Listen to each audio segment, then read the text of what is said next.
तो भाईओ इस्लामी साल का आगाज़ हो चुका है। मुहर्रम उल हराम दा माह मुबारक जिस दी अज 2 तारीख है। इस्लामी साल का पहला महीना ये याद रखो कि असी मुसलमान हाँ।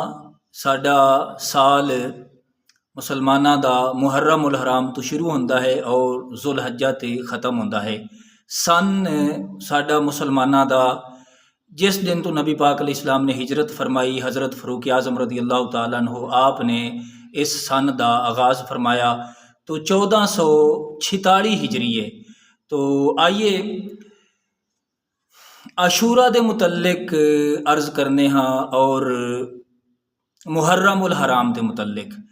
सब तो पहले याद रखो कि कुरान पाक के अंदर अल्लाह ताला ने महीना की तादाद 12 बयान फरमाई है और जिन्हां दे विचों अल्लाह पाक फरमाता है मिनहा अरबाअतुन हुरुम, 4 इज्जत वाले ने, जिन्हां दे विचों पहले नंबर ते मुहर्रम उल हराम, फिर रजब, उस तो बाद ज़िकात और जुलहज। ये 4 महीने हुरमत वाले ने यानी इज्जत वाले